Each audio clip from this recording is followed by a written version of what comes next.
Dzina la Atate ndi la Mwana ndi la Mzimu Woyera. Amen. Takulandiranso lero mu programu ya Tilankhule na Ambuye.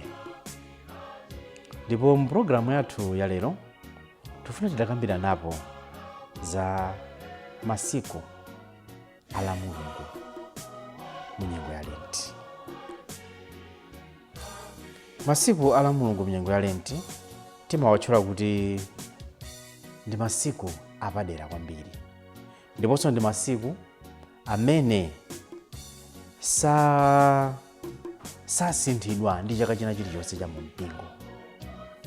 Ndipo ngati pali chaka cha mumpingo chimene chagwa masiku amenewa, chaka chimenecho chimachitika kapena pa loweruka lake, ndipo m'mayiko mwina amatha kuchiyika pa lamande kapena mkati mwa mulungu wa chaka chimenecho. Masiku a LAMULUNGU a nyengo ya Lenti atipangitsa kuti tizingesinge pa zinthu zingapo. Poyamba atipangitsa kuti tisingesinge za chifukwa china chimodzi chachikulu cha nyengo ya Lenti. Chananena poyamba paja kuti nyengo ya Lenti ili ndi double character, kamene ndi zinthu ziwiri zikuluzikulu. Poyamba ulendo wa katukumeni, kachiwiri nthawi yoti ife akhristu tikonzekere kudzapanga kapena kudzabwereza malonjezo a ubatizo wathu. Choncho lero pamene tifuna tisingasinge za malamulungu amenewa, tiwagawa pangapo, ndipo mwina simuona kugawa kwake koma muona pakamvetsedweko kuti kodi masandewa kapena malamulungu amenewa tiwagawa motani. Poyamba, tsiku la Mulungu ili ndi mayina angapo. Ngati sakulakwitsa, tsiku la Mulungu ili ndi mayina 6. Dzina loyamba Sunday, lachiwiri the day of the Lord, tsiku la Ambuye.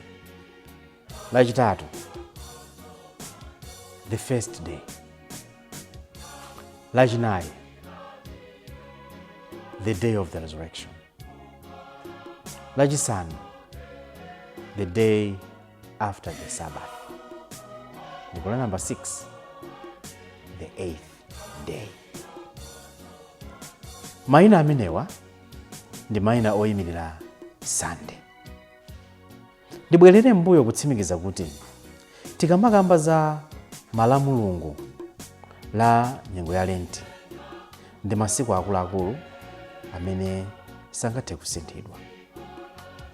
Ndipo tibwerezenso kunetsa kuti mu nyengo ya Lenti Sunday ndi masiku a Lenti, koma si masiku opunguza.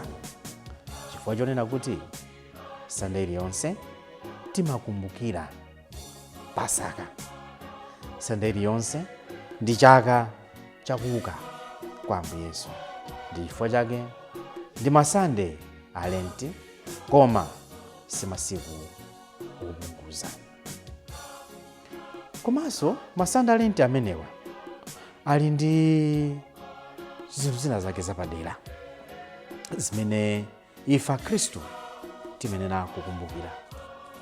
Poyamba, Sunday yoyamba ya Lenti, first Sunday of Lent, ndi Sunday imene timalemba akatukumeni pogwiritsa ntchito dzina la chichewa ngakhale muli molakwika akatukumeni. Kachiwiri, pali masande atatu mu nyengo imeneyi ya Lenti amene ali ofunika kwambiri potengera ulendo wa akatukumeni. Kuphatikiza pa lamulungu loyamba, palinso lamulungu lachitatu. Lamulungu lachitatu limeneli akatukumeni amafufuzidwa koyamba. pa chizungu amati scrutiny. Kufufuza chani? Kufufuza ngati pali zina m'moyo mwawo zimene sizidachokebe, zimene yakuzisiya kumbali ngati akatukumeni. Kuchotsa m'moyo mwawo zinthu zimene sizikuyenera kukhalamo. Ndi kufufuza kwa kumene. Kufufuza kumene kumakhala nkhani ya moyo wauzimu. Ndi chifukwa tsiku limene akhala ndi mapemphero apadera, timawapempherera akatukumeni, timawapatsa madalitso apadera akatukumeni, timawapanga nthawi zina zimene timachitana kuti exorcism, minor exorcism, kupirikitsa mizimu yoyipa pakatukumeni paja. Ndipo ulendo wa akatukumeni potengera masande ndi nthawi ya ukatukumeni umatsatira bwino kwambiri kuchokera ku cycle A ya Sundays, kapena ona kuti malamulungu a chaka cha A. Ndipo amachokera nthawi zambiri mu uthenga wa Yohane. Lamulungu lachitatu limeneli limene akatukumeni amafufuzidwa koyamba, timawerenga uthenga wa the Samaritan woman, mayi uja wa Samariya amene adakumana ndi Ambuye Yesu pa chitsime paja nayamba kukambitsana ndi Ambuye Yesu. Mukawonetsetsa uthenga umene uja, muona kuti kulumikizana kwake ndi ukatukumeni kumagwirizana kwambiri. Mukamuonetsetsa mzimayi uja, poyamba amatchula Ambuye Yesu sa bambo wina, kenako amati kodi ndinu mprofeti. Kachitatu amadzati kapena ndinu Mesiya amene tikumuyembekeza uja, mbangamaza kuti Mesiya akadzabwera. Mukaona ulendo umene wa amayiyo kuchoka pa munthu wamba, kenako Ambuye Yesu ngati mprofeti, kenako Ambuye Yesu ngati Mesiya, na njira njata bwera anthu aja mmodzi muja natsimikiza una kuti amene akuoneka kuti Mesiya uja. Ndi chimodzimodzi ulendo wa akatukumeni. Ulendo wa akatukumeni ndi ulendo wozindikira Ambuye Yesu, to know who Jesus is. Kuti Ambuye Yesu ndi ndani. Poyamba nawonso mwina ngati akatukumeni amagaza kuti Ambuye Yesu ndi Sala, munthu wina wake. Kenako ndi maphunziro ndi maphunzitso amba kuzindikira kuti Ambuye Yesu mwina ndi mprofeti. Kenako kuphunzitsa mokwanira monga nthawi imene ya Lenti amazindikira kuti Ambuye Yesu ndi Mesaya. Ndipo mukaonetsetsa kuti ulendo umene uja theme yake ndi madzi, amene amayimira baptismal waters, madzi a ubatizo.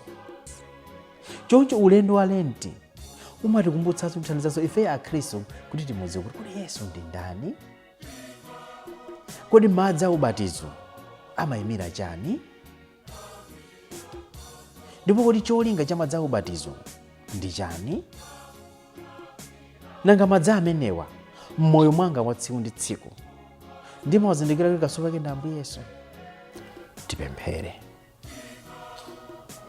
Ambuye Mulungu wathu, ife ana anu amene nthawi zambiri timayiwala cholinga cha ubatizo wathu, tikupemphani kuti munyengo ya Lenti mutikumbutse kuti tizindikire kufunika kwake kwa ubatizo wathu, kuti potero tipatane nanu kwathunthu. Tupempha zonsezi mwa Yesu Khristu Ambuye athu. Amen.